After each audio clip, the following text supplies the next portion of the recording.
Kim, everybody. Come on, let's do that again. Kim, everybody. Yes. Yes. Thank you, guys. This is rad. Look at how many humans there are in this room right now. This is going to last like 30 minutes, so if you guys are into standing up for the whole time, you can do that. If not, feel free to sit on the ground. This ground looks pretty clean to me. You can pretend like we're in a living room watching a band from the 90s. It'll be awesome. God, do I want to be tethered to this thing? Let me see. Can you guys hear me? I mean, we'll do it for a little bit, and then I might put it down. My name is Clayton. I write kids' books. And I travel around and I read books to kids. The types of books that I write address big themes and big ideas, broad concepts like love and hope and gratefulness and dreams. And because these concepts are so big and so broad and so bold, I am afforded the luxury not only of traveling around and reading to small children, but also middle school, high school, college, extra large children such as yourselves, sometimes known as adults. And in doing this, I've learned a couple lessons about myself, about the world, about how children interact and how we interact with them. And I thought I'd come and share some of those lessons with you guys today. Perhaps these lessons are big enough that you can pull them down and form smaller bite-sized lessons and put them in your pocket, carry them around with you, maybe use them today, tomorrow, 15 years from now, to make your life better, to make the lives better of the people around you.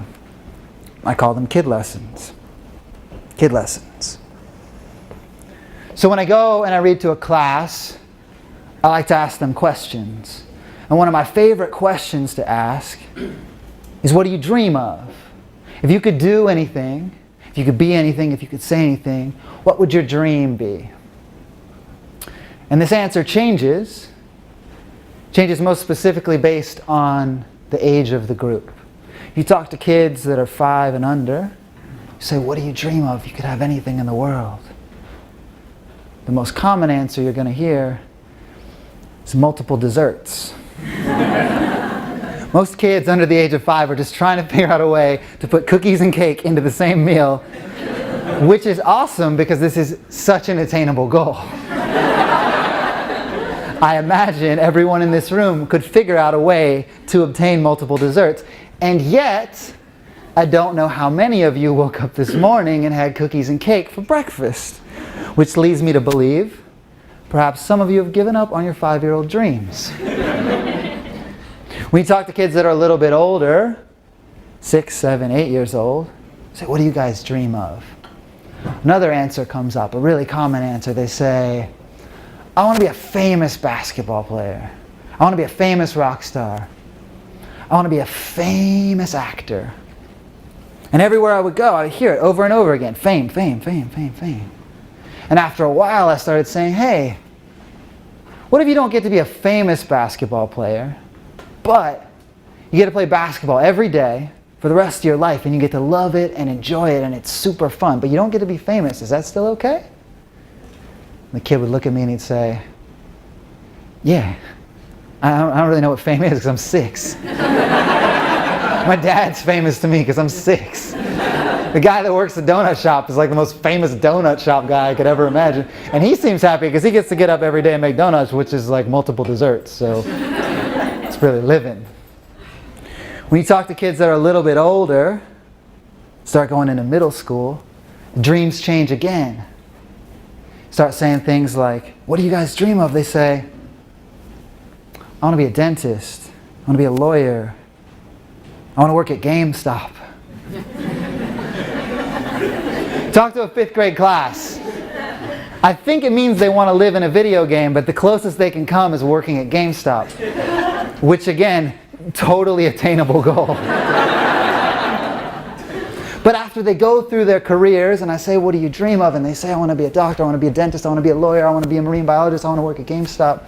There's always one kid in the back of the class, perhaps you were this kid, raises his hand, raises her hand, says, yeah, I have a dream. I was thinking that I could go into the jungle and get a bunch of monkeys together and maybe I could learn to communicate telepathically with them, and then we could build a time machine. We could take the time machine back into time and like change the way things were, and then like, I don't know, go on adventures and stuff. It'd be really cool. And then they look at me and I look at them and I say, cool. And then everyone else in the class looks at me and looks at them and they say, I didn't know when you said we could dream of anything. I know you meant anything. Because I know I said the GameStop thing, but can I change my answer? Because the time traveling monkey thing sounds really cool. When you go a little bit older, it changes again. I live in Los Angeles, but I'm from North Carolina originally, and I got flown back to North Carolina by my publisher to do a book festival. And they set up some school readings in the morning. One of the school readings was at a Head Start program, really little kids, preschool kids. And the second one was at a high school. So I went to the Head Start program, and I talked to these kids, and I said, what do you guys dream of? And these kids, full of so much energy, so much love for life, answering questions I hadn't even asked yet, right? What do you guys do? Oh, we're wizard dog, right? What? What's a wizard? It's a dog and a wizard combined into an animal wizard. Oh, it was in the name. Okay. But these kids were so full of love and hope and joy, and it filled me with passion. I thought to myself, we're going to be okay. These kids have it under control. Eventually, I'm going to get to see what a wizard dog is. And then I drove across town to the high school reading. I should mention that my publisher not only thought it would be a good idea for me to do a high school reading, but for me to do a reading at the high school that I graduated from many years earlier.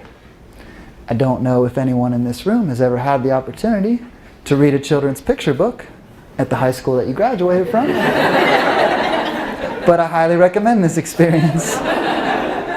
Now, when I was in high school, I specifically remember there being a battle fought daily between me and a hierarchy of principals and teachers, and we were going at it and things were happening and it was real important.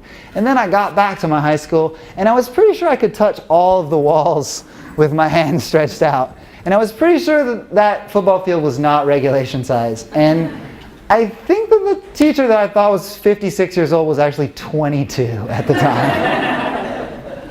So I go in this small place and I do a reading and I talk to the kids, and at the end, high school seniors by the way, I say, is there anything you guys dream of doing? If you guys could do anything, if you could be anything, what would it be? And total silence. Tumbleweeds are tumbling through. So okay, I get it. The old narc has come to school to try to get you guys to cop to having dreams. I understand. So I find a kid in the front row. Looks like a cool kid, I can tell, because he's sitting in a way that lets me know that he does not care about his posture at all. And I say, hey man, what do you dream of doing? He slumps further down into his chair and he says, a noise that lets me know that he's so disinterested with what I've just said that he can't even bother forming a word to tell me. So, all right, cool. Going about this all wrong. Maybe that's too big of a question. Let's reverse engineer this. Is there anything you don't want to do? Completely indifferent to either doing or not doing anything. And I'm looking at this kid's face, and I'm looking at the faces of the kids around him, and I'm thinking to myself, man, 10 years ago, a mile away from this location, these seniors were these kids in this Head Start program. These kids with so many dreams and so many ideas that they were climbing over themselves to give these answers. They had 10 years to develop these ideas. They should have blueprints and schematics as to how the wizard dog is going to work and how they're going to execute it, and it's going to be an app, and how we're going to get it delivered to ourselves. But they don't. They have the opposite of that. Why? Did they disappear? Did the dreams vanish? And I'm looking at this kid's face, and he's looking around at his friends, and his friends all have a similar energy, and he's looking at them and he's looking at me. And I can see a look in his face, a very familiar look. Maybe you've seen it on the friends of yours' faces. I've seen it on my friends' faces from time to time. See it in the mirror. There's a look of fear, specific fear. The fear that if he admits that he has a dream in front of his class, inside his school where the walls are so small and they don't have a regulation-sized football field and everything in that world is right here, if he admits that he wants to be a famous basketball player and he doesn't become a famous basketball player, then he's a failure. That's how he feels. And I've been outside of this school, and I've gone through the world, and I've ridden on an airplane and seen an elephant and had all sorts of mistakes happen to me, and I know that those thoughts aren't true. And I want to just touch him on the face and say, man, let's get out of here. But I can't. So instead I say, hey, does anybody in here know how to ride a bike? And they all reluctantly raise their hands. And I say, does anybody in here want to be a professional cyclist? And they say, no. I say, exactly. When you see someone riding a bike down the street, you don't look out the window and say, there goes a failed professional cyclist. I could have been Lance Armstrong if I just would have tried harder. No. You say, there goes someone riding a bike. That looks fun. Riding a bike is fun. Like learning to play an instrument is fun. Like learning to take pictures is fun. Like learning a new language is fun. These are things that you can do that make you a part of a community, that make you a part of the world, that allow you to participate. And you don't do them because you want to be the most famous cyclist. You don't do them because you want to beat everyone else. You do them because they're important. But the first step to doing any of those things is being able to admit that you have a dream. And whether you admit it to yourself in front of a mirror in your bathroom with a hairbrush singing like a microphone, or in front of your class, or to your parents, or on stage in front of a bunch of strangers, the first step is being able to admit that you have a dream. Kid lessons. So this girl wrote me an email. She went to the Savannah College of Art and Design. And the email said, how do you maintain a childlike sense of wonder? Right? That's where we're living right now. You can just send an email to someone you don't know that has like a really gigantic question. And whether or not they want to answer it, they have to spend the rest of the week thinking about it, right? Dear Tom Hanks, why do we exist? I don't know. So I think about it all week. What childlike sense of wonder? Why are children wonderful? Am I full of wonder when I see a child? What is he wondering about? What do these things mean? Right? I don't know. And I'm looking at my son. I'm looking at the kids that I read books to. I'm looking at the work that I do, and I'm thinking about it the whole time. And I start to realize something. I start to realize that when you're a kid, especially a young kid, you go out every day. You leave your house every day, and you have new experiences. Right? You touch things that you haven't touched before. What does that feel like? What happens if I do this? Okay, that's cool. This one's soft. Oh no, let's see. Okay, cool. And you learn things, and this one's bright. That's what that one does. This one, I don't know if I should drink that one. And you start learning these things about yourself, right? You start realizing the difference between hot and cold. You start realizing the difference between up and down. You start realizing who you are, building up the things that you like and dislike. And then eventually you get to a place where you pass that. You stop knowing who you are and you start knowing who you think you are. Right? You start saying things like, yeah, I don't know if I'm going to like that one. I don't really go to that side of town. I haven't been there, but I don't think I want to go there. I don't really like those kind of people. I don't really vote that way. And every time you do that, you put up a wall, right? And every single one of those walls gets you further and further away from ever having these childlike experiences, from ever putting yourself in a place where you can be filled with that wonder of what's going to happen if I do this. But what if you left your work like you do every day, taking the same route that's the fastest route to get you home because there's an app that tells you what's the fastest way to get home? Because you want to get home and do the thing that's really important to you. What if you left the house, you left your job, and instead of going left, instead of going right, you went straight. Instead of going right, you went left. Instead of going left, you went right. And you went up a hill 5 minutes away, 5 minutes out of the way, and you went to the top of that hill, and you felt like, I've been to this hill before. And you decided, hey, I'm going to watch the sunset. And you think to yourself, I watched the sunset 1,000,000 times. But maybe I haven't watched the sunset from the top of this hill on this day, feeling these feelings right now that I'm feeling. And because you do that, you have a thought or an experience, or you fall down and you pick yourself back up, or you meet someone new, and the thing that you do changes your entire life forever. And that happens every day. That happens every day with kids. Every day they're going out and having these experiences that are changing their life forever. And that could be happening every day with you guys. But you have to put yourself out there. You have to put yourself into those situations. Because you're not a kid anymore. You know that this is a chair. You know that this is a beer. You know that this is a thing that projects light. Right? You can't convince yourself that you don't know those things. But you can go out and try to find those experiences. And that is how you maintain a childlike sense of wonder. And I don't mean that you should go out and jump off the roof of your house because you've never done it before. Though that might be cool. But that's not what we ask kids to do either, right? Hopefully, the kids that are being raised are surrounded in some capacity by people that love them and support them. Maybe a mom, a dad, a coach, a teacher, a friend, right? And that coach, that teacher, that friend, that mom, that dad is going to allow them to fall down and then help them back up. And eventually, they become that for themselves. So that when you go out and get lost at the top of that hill, you still know, I could probably find my way back. But that's what it takes to have those wonderful moments. Kid lessons. So I went to pick my son up from school. In this story, he was 7 years old. And I got to school, and the teacher came up to me, and she said, your son's in timeout. He was in a fight. Your son was in a fight. I know you may be looking at me and thinking, that guy probably gets in a lot of fights. It's not the case. I write children's books.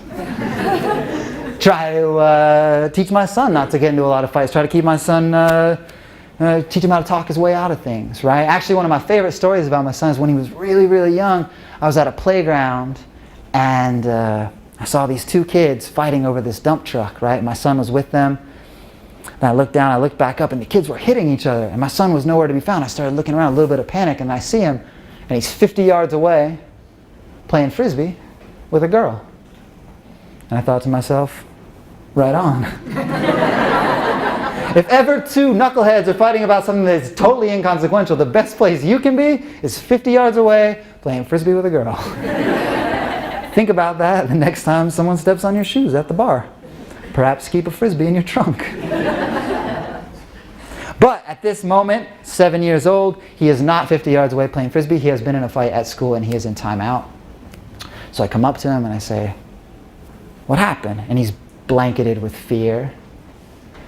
And he tells me the story. He says, I was on the bleachers. I was reading my robot magazine. Full disclosure, he was not reading a robot magazine. He was reading a copy of Sky Mall that he thought was a robot magazine because Sky Mall is full of absurd inventions. My son doesn't know that. So I was reading my robot magazine and Joey came up to me and Joey said, hey, why are you reading that nerd magazine? And my son said, leave me alone. And Joey left and Joey came back a little while later and said, hey man, why are you still reading that nerd magazine? My son said, hey, leave me alone. Joey left. Joey came back a third time. Said, hey, quit reading that nerd magazine. Slapped the magazine out of my son's hand. My son punched Joey in the stomach. Joey started to cry. End of story. Now, as a parent, there's a huge part of me that hears this story and says, that's not how we act. We solve our problems with words. You don't need to resort to violence to solve a conflict like this. As a human being, There's another part of me that thinks perhaps Joey had 3 chances to avoid this conflict, and maybe the lesson that Joey just learned is how to read the signs a little bit better. But you can't say that. You certainly can't say that in front of the teachers and the principal. So I said, we'll talk about this in the car. We get in the car, and we're driving home. And I'm thinking about it in my head. I don't know how many of you are parents, but a lot of these situations come and you kind of just got to go with it. You don't know what happened. What do you say? What do you do? And you start thinking about it for yourself. Hopefully, you put yourself in that situation. You think, why don't we punch random strangers? I don't know, right? What is the answer? Is it philosophical? Is it emotional? Is it our nature? Is that who we are as humans? And I'm thinking about these things and I realize I don't know anything about Joey.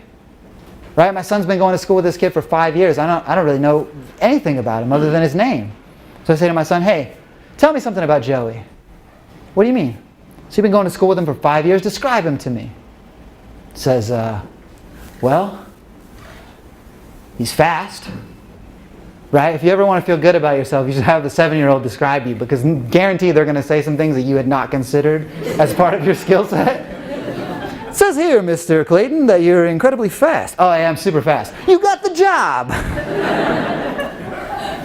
So my son says he's fast. Okay. What else? He's got a red shirt. He's fast, he's got a red shirt. You known this kid for 5 years. You got anything else for me? Nah, that's all I got. And as we're having this conversation, a guy walks in front of the car, and he's on crutches. And I say to my son, hey, do you know that guy? And he says, no. So if that guy was your brother, do you think you would be more likely or less likely to help him across the street? And he said, more likely. I said, why? Because I know him, and I care about him. I said, exactly. I want you to go to school tomorrow. I want you to learn something about Joey. I want you to get to know Joey. My son said, this sounds like a terrible idea. I just punched this dude in the stomach. You want me to go talk to him? I said, trust me. Trust me. Okay. So he goes to school. The next day I go to pick him up. My son comes out and he is beaming. He says, you'll never guess what happened. I talked to Joey. Turns out he likes Pokemon. I like Pokemon. What are the odds? The odds are pretty good. But my son doesn't know that, so I just say, that's amazing! He says, yeah, we're going to get together, we're going to trade Pokemon cards, we're going to start a Pokemon club together, it's going to be awesome. And that was 2 years ago. My son and Joey are best friends. Right? And we live in this world where we're constantly connected, right? We're all walking around with a computer in our pocket with pictures of people in it. Some of those faces we know, some of those faces we don't know, and maybe we pick out that phone every once in a while when we're feeling insecure and we're waiting in line somewhere, and we're looking at these pictures thinking, what is this hat that he is wearing? Why so many pictures of his baby? Why am I even following this guy? Right? But maybe this is an opportunity. Maybe this is an opportunity to say, hey, who is this person? How could I get to know this person? How could I see this person a little bit deeper? How could I make a connection with this person so that they're not just another face? So that they become closer to being my brother than being some stranger on the street. So that they stop being a face 3,000 miles away that I could say anything I want about on the internet because they're not real to me. And they start becoming a human. And we're surrounded by these opportunities every day, right? You're sitting in a room right now. People next to you, maybe you know, maybe you don't know. Maybe this is an opportunity. Take a minute. Maybe you know the person next to you, maybe you don't. Say hello. I'll wait.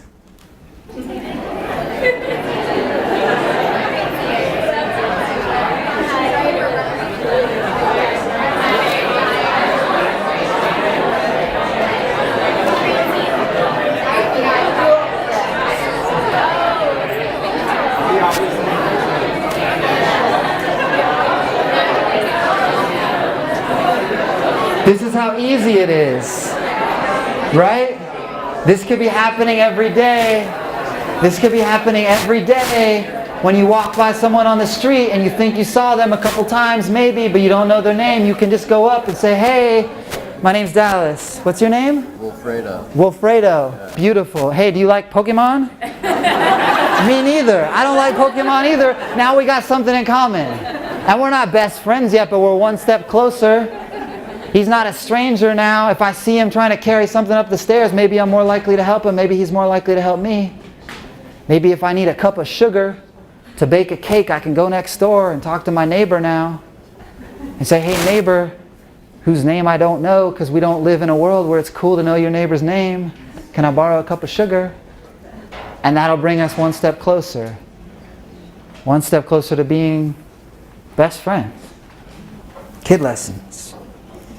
So the last kid lesson is the most recent kid lesson. Happened a couple months ago. It was a friend of mine's 40th birthday party. The first friend I've ever had that turned 40. That's a thing. It happens to you, right? My first friend turned 40. My friend actually, his job is a professional skateboarder. His job, throw himself downstairs. My job, draw unicorns and dinosaurs. These are real occupations. Don't limit yourself. Someone asks you what your dreams are, you can make up whatever you want. So my friend is turning 40, and the birthday party is about 30 minutes away from where I live in LA. 6 o'clock, 5 o'clock in the afternoon on a Friday, traffic. Put my son in the car. My son's 10 years old at this point. Get in the car, and we start driving, and as much as I want to be the guy that turns left instead of right and goes up to the top of the hill and watches the sunset, from time to time, you get stuck in traffic. It's a reality. So I'm in traffic, and I'm trying not to be the one that's hunched over the wheel and cursing in my head. And as I'm doing that, I'm thinking about how when my son was younger, we used to spend so much time together just entertaining ourselves with nothing, right? String in a cardboard box. Spend a couple hours just playing make-believe. It doesn't happen so much anymore. And I was thinking about it, and I was like, oh, when he was younger, I used to make my hand into this rabbit. And the rabbit would talk in kind of a Armenian meets French meets I can't do an accent sort of accent, right? Like, how are you doing? What's going on? Right? But I hadn't done it in so long, I totally forgot this guy's name, right? So I'm sitting there, my son's beside me, and we're stuck in traffic, and I say, hey, do you remember this guy? What's going on? And my son says, Raul! Where have you been? And immediately I vanish, and my son's 10-year-old self vanishes, and he's a toddler. He's in a land of make-believe. And Raul starts regaling him with stories about all the adventures he's been on, and my son is catching up with him, and I'm invisible. I'm a spectator. I just get to watch this whole thing. Back and forth they go for 20 minutes talking about all kinds of made-up stuff. It's great. After a while, my hand starts to cramp up a bit. I say, all right, I love you, I gotta go, I love you too, Raul. And Raul disappears into the steering wheel. I say, that was cool, Raul stopped by. My son says, yeah. And there's kind of a moment. The sun's starting to set a little bit, it's getting dark. So air gets a little thicker in the car, I can kind of feel it. And my son says, Dad, is Raul gonna die? And I say, well, no, what are you talking about, man? Raul's like a part of us, and he's going to be here with us forever. It's going to be awesome. Okay. And then a minute passes, and now the air is just, it's like it's not in the car anymore. It's gone. It's heavy. It's dark. And I look over, and through the darkness, I can see that my son is starting to cry. And I say, well, what's wrong? And he says, well, I just realized that Raul's going to die, and that means you're going to die, and that means Mom's going to die. I don't know if you've ever made a human being before and then had that human being contemplate their own mortality. But there's not a rule book for this. There's not a playbook. There's not cliff notes. You kind of just got to go with what you have in your pocket at the time. So my first play is, oh no, look how young I am. I got friends that are skateboarders. This is going to be all. No, don't worry about it, man. I'm going to live a long time. My son says, you're just saying that. I say, yeah. Let's try number 2 here. My son really likes music. Likes to play music, likes to listen to music like a lot of kids do. I say, well, you know when you hear a song that you really love, chances are that band might not even be a band anymore, right? That band might have broken up years ago, and the members of that band might have disappeared into the universe somewhere, right? But you still hear that song, and it still makes you feel good. You could be walking through walking through the city, you could be pumping your gas, you could be in the grocery store having the worst day ever. Taxes are due and your rent's overdue and you don't know what's going on. You hear that song, some random song, and it hits you right there and fills you with a joy. Makes you want to laugh or smile or dance, or brings you back to a place that you remember that was real special at the time, right? So I say to my son, like, maybe that's what it is, right? We're all walking around worrying about our bands, right? Worrying about who's going to play bass, who's going to put the album out, who's going to distribute it, whether or not we're going to get a gold record, where we're going to play. But really, it's about the songs, right? It's about the songs that we're making. And those songs go on way beyond us, right? They get to live in a world that you don't ever get to see, right? They get to affect people in ways you don't even know, in their houses, in their cars, while they're jogging around the lake, right? They get to have these moments that don't have anything to do with you, but they do, right? Because you were there. You helped create those moments. Maybe that's what it is. These songs. And you can tell that my son is starting to warm to this idea, but he's still a little broken up about it, right? He's still got a little bit of a tear in his eye. And I realized, I say, hey, you know what? There are going to be a lot of times in your life, especially if you're a boy growing up in America, where people are going to tell you not to cry, right? They're going to say, suck it up, man up. You see people, when they're on TV, when they're accepting an award, when they're doing an interview, they start to cry. The first thing they do is apologize. Sorry, I didn't mean to do this. I didn't know this was going to happen. No, that's the song, right? That's what it is. You're being driven to emote by a human experience, right? You're being pushed to a place where you can't even control yourself. Enjoy that. Don't apologize for that. That's rare. That's magic. And I say to my son, look, imagine you were laughing so hard at some joke that you couldn't even control yourself and someone came up to you and told you to stop laughing. You would just laugh more, right? And my son starts to laugh and he says, now I'm crying because I'm laughing. At that point, I just lose it. And he says, you're crying. And I say, yeah. And he says, why? I say, because I'm proud of you. And by that point, we had missed our exit like 3 or 4 times. Driving around in circles. I pull up to a stoplight and I'm trying to figure out where we are. And I look over to the right and I say, I know what that is. Turn off real quick. That's wet cement. Get out of the car. Write my name in the wet cement. I say to my son, go ahead. He says, is this legal? I say, trust me. He writes his name. Raul shows up. Raul writes his name in the cement. And we go to my friend's 40th birthday party. And normally I would have walked into this party maybe the same way some of you guys would have walked into the party, talking about I was stuck on the 405, I had to go to the 110, there was traffic, and it was such a bummer, and now I'm here, and now let's just eat some pizza. But instead I walked in and I was like, oh my God, you guys, I just had one of the best experiences of my entire life, and I was stuck in traffic. And I'm so glad to be here with you, my friend that's turning 40. I love you, and I'm so glad to be here for this experience. And if there's a common thread in any of these lessons, these kid lessons, right? Whether it's figuring out what you dream about, or trying to pull yourself together with a community, putting yourself in situations where you have new experiences, or taking common experiences and making them a little bit more extraordinary, it's that you have to try. You have to push yourself to do these things. One of my favorite answers when I ask the group of kids, what do you dream about? Perhaps my favorite answer is, I don't know. Right? I look at the group of kids, and I don't mean I don't know like you're slumped over in your chair and you kind of half-heartedly tell me the answer. I mean, someone comes to you, they say, what do you want to do? You raise your hand, you stand up and say, I don't know. There was a period where I thought I wanted multiple desserts. Then I knew I wanted to be a professional basketball player. Then there was a point where I had this monkey plan. I don't really know what happened to that. And now I don't have any idea, man. Maybe tomorrow I want to play guitar. Maybe the day after that, I want to start a company. Maybe I want to be a doctor. I don't really have any idea. Maybe the thing that I want to do, maybe the thing that I dream about hasn't even been invented yet. The other day, my son got a little rash on his leg, right? It happens when you have a kid. I was getting into trouble.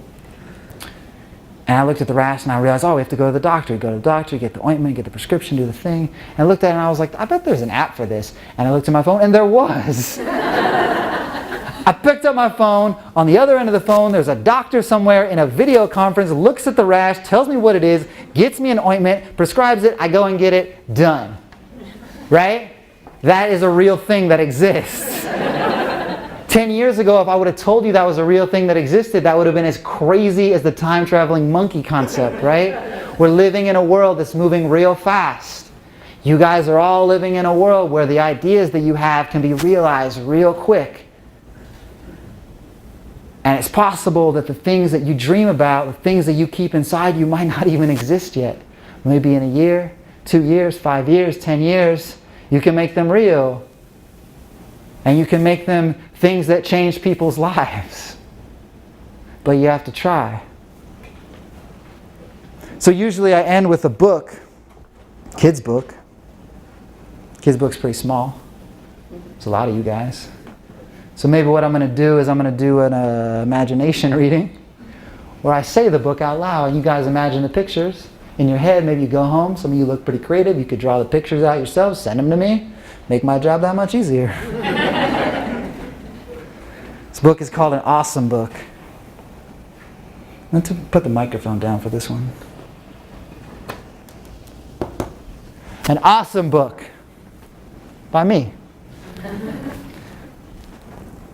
There are places in the world where people do not dream of rocket-powered unicorns and candy cane machines, of magic watermelon boats and musical baboons, or teeny tiny trumpet players training pet raccoons. Yes, there are places in the world where people dream of dreams so simply unfantastical and practical they seem to lose all possibility of thinking super things, of dancing wild animals with diamond-coated wings. Instead, they dream of furniture, of buying a new hat, of owning matching silverware. Could you imagine that? Instead, they lay awake at night wishing for a car, and not one that runs on jelly beans, but one that's regular. They dream of breakfast sandwiches, they dream of telephones. Sometimes they even dream of dreams that aren't even their own. Yes, there are places in the world where dreams are almost dead. So please, my child, do keep in mind before you go to bed. To dream a dream as big could ever dream to be. Then dream a dream 10 times as big as that one dream you see. Then once you've got that dream in mind, please dream 1,000,000 more. And not 1,000,000 quiet dreams, 1,000,000 dreams that roar. 1,000,000 dreams so loud they scream, so loud they sing and shout, so super huge they say, hey world, guess what I'm dreaming about? I'm dreaming about everything that no one thought to wonder. Dreams so big that they've got dreams and they've got dreams up under. Please dream for those who've given up. For those who've never tried. Please use your dreams to make new dreams for all the dreams that died. Because you're the ones whose dreams can be whatever dreams you want. Whose dreams can change the way things are and the way that things are not. And if they say that all your dreams seem too big to come true, you tell them that I told you that's what dreams are meant to do. They're meant to make you seem as if you don't know up from down, because dreams are dreams. And that's why dreams are worth having around. So if you think your dreaming's done, just remember what I said. Close your eyes, my child, and dream that perfect dream inside your head. The end.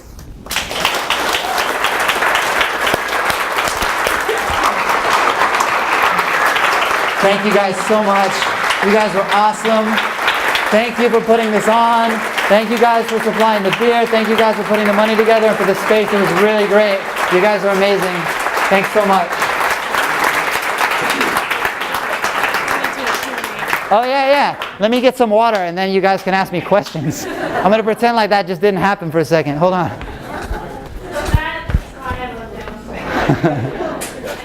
Thanks, man.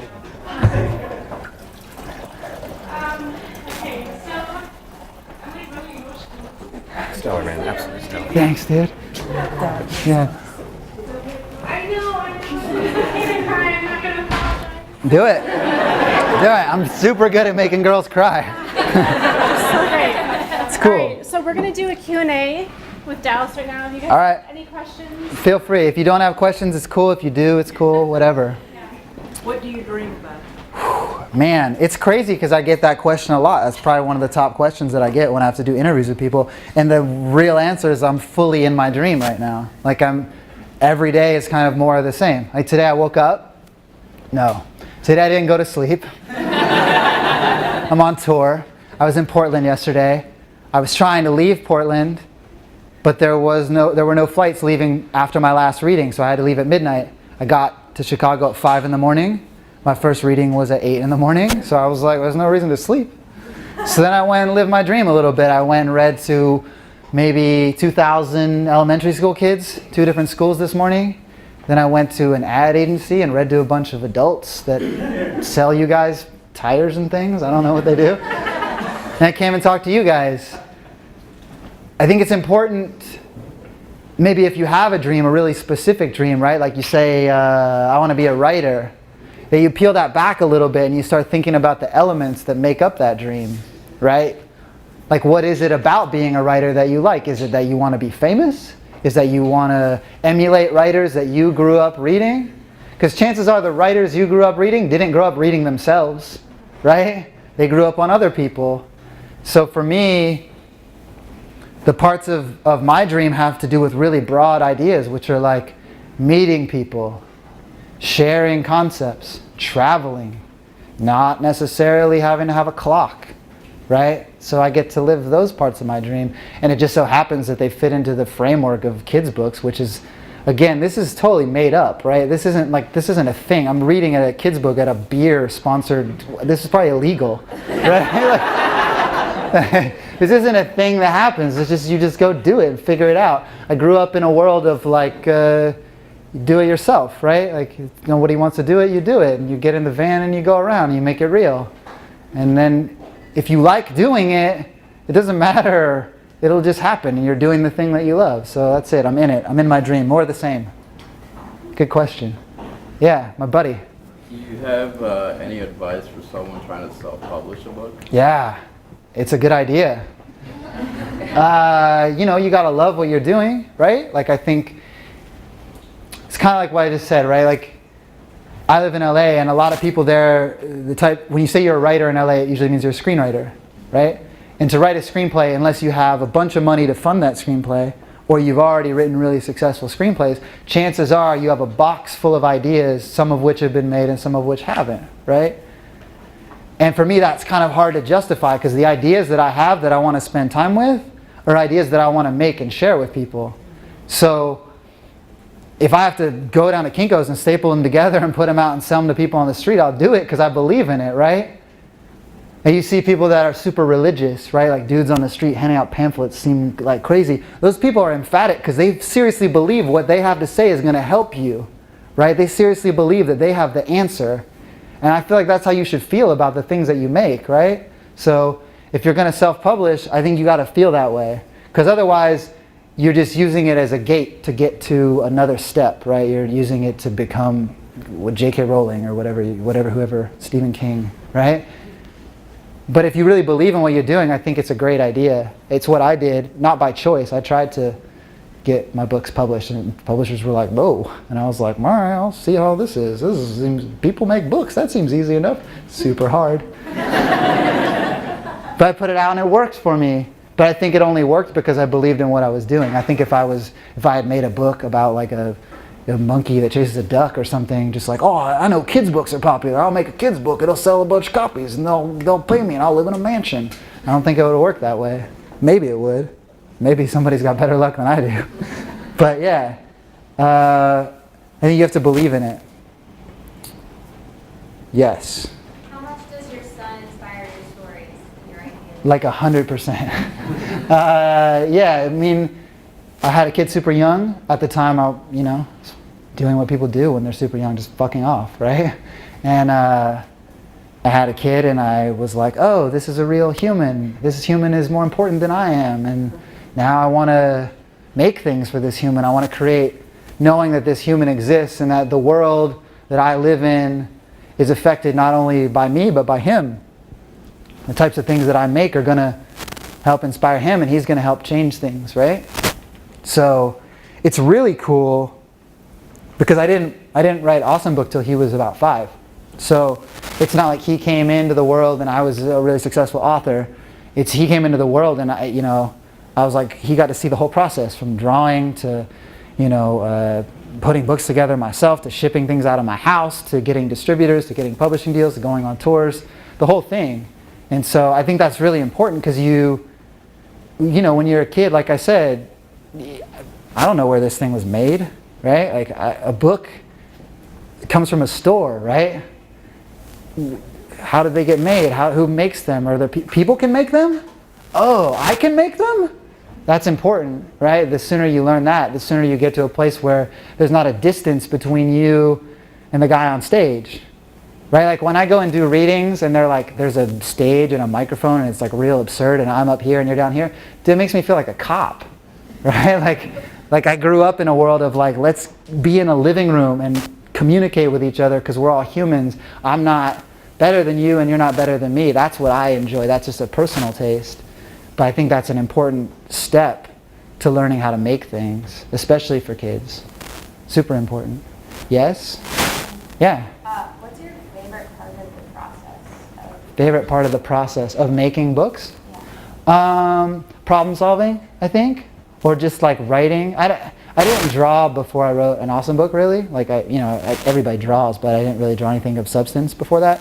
And drawing for me was real, like, it's fun, but I know so many people that are better than I am at drawing. Like, and I'm not being humble. I know people that are fucking super good at drawing. And so when I first put out the book, I was like, who's gonna draw the book? And then my friends were like, hey, it's for kids. They won't know if you're not good. So then I learned to draw, and the books that I've written are all kind of in continuity, so they get better. By the end of the book is better. The illustrations are better than the beginning. So that part's like not the most fun. I would say like just having an idea and being able to share it. Also, creative advice. I think it's really important to divide your projects into long-term and short-term, right? Like a book. If I want to draw a book, even if I took all day to draw it, it's still going to take me like a couple months. So I know I can't finish it today. So I kind of have to have projects that I can finish today at the same time. I think that's one of the cool things about the internet. A little bit of a double-edged sword. You have this immediate tool, right? You have this thing where you can be like, I got a funny sentence, and then you can send it to people, right? But you can't let that be your entire creative process. You have to be like, I'm writing a novel, but in addition, I have a funny sentence to tell people. Or like, I'm making this movie, but in addition, here's a cool 5-minute Vine or 5-second Vine, right? Like, I think you have to divide those categories. That's like really important for me because publishing world is the slowest. They're like dinosaurs, right? Like if I finished a book tomorrow and brought it to my publisher, it would come out in like 2016, right? Like on a good day. And that's insane to everyone in this room, right? But to them, it's like, this is how it's done. So I just like to be like, look, I put out a book a day. Like I put out enough stuff on Instagram that there's probably 3 books on my Instagram right now that I'm just like, oh, eventually I'm going to sell these to you guys, just so you know, publishers. Yeah, I don't know if I answered that question. Yeah? So you live in LA, which is a pretty expensive city. Yeah. Which is a huge responsibility. Yeah. And you have this cool dream job, which involves a lot of travel. Sure. So what enables you to like live that dream and juggle all of those things? Well, I was born a king. Forgot to mention that part. I wasn't born a king. My dad, so there was a Nigerian guy who told my dad that he had inherited a huge sum of money. Sent him an email. No. What do you know? It was real. God, that would be so rad if that was like just one dude that had happened to and it was real. Just to perpetuate it. Do you remember the first time that happened to you and you were like, wait, because you hadn't heard about it yet and you were like, this is real. No. How do I juggle that? I sell a lot of books. I go out and I hang out with people and I talk to them and I make things and I share things, and I live in LA, so when you make a book, it's like, hey, let's make this book into a cartoon. Let's make this book into a movie. Hey, how many ways can we slice this thing? I'm kind of lucky because the first books that I put out, they're not really like Hollywood friendly, so to speak. They don't have a central character. They're not like, oh, it's about SpongeBob. This book that I just put out, Lily the Unicorn, is like my first character-driven book. So I kind of made a lot of friends in high places, just sort of in a Trojan horse way, because I made these products that they couldn't buy, you know, like they couldn't option an awesome book, but they really liked it, and you could tell that they wanted to.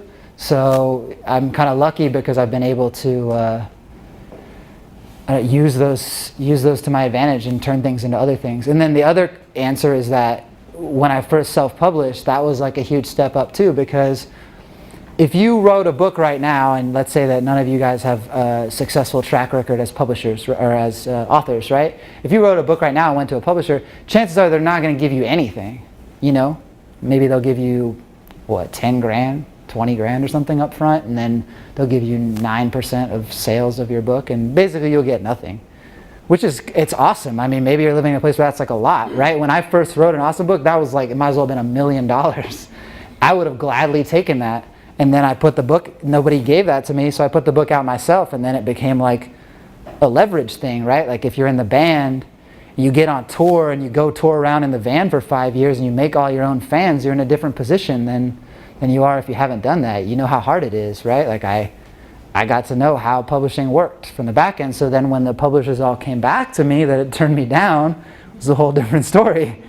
And they would be like, hey man, we want to give you this deal. And I'd be like, okay, what's the deal? And they'd be like, all right, we're going to give you 10%. And I'd be like, well, I'm making 100% right now.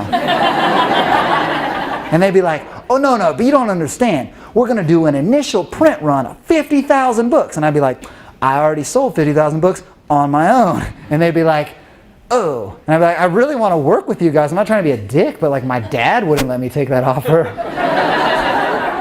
So it put me in a good place to leverage, you know. I was able to make deals with a bunch of different publishers, which I don't think you're supposed to do. I know my management certainly didn't think that it was something that could happen, but I kind of made my own path. I mean, you know, it's an internet story at this point, right? Like, across any medium, if you're the person that's like, I have this many whatever followers or likes or fans or people that buy stuff or people that know that I exist, it just puts you in a good position. Again, I don't know if I answered that question. Yeah. What's your favorite book? My favorite book? That's a big question. My favorite kids book? I think is The Missing Piece, I think. You know? Like I want to say that The Grinch is probably my favorite kids book, but I think The Missing Piece is like I think if The Grinch is like the Beatles, right? And then The Missing Piece is maybe, I don't know, like Pink Floyd or like just something that's like still super rad, but just a little different. Yeah, The Missing Piece, that I mean, I assume you guys, it's a Shel Silverstein book. It's like fucking, it's like a pen line, right? Like the book looks like it took a minute to write the whole book. It makes me so mad. Like I look at it, like it's about a circle, and on some of the pages, he hasn't even completed the circle. Like he's drawn it like you would draw the letter O, like, ah. And you're like, oh, dude, and then you read it and you're like, oh, you, so good. So good. But then, you know, adult books, like I had a really big Steinbeck phase for a really long time. That dude's devastating. So good. I don't know, it just changes, man. I was at the airport yesterday, a bunch of airport books. I could read an airport book, for sure.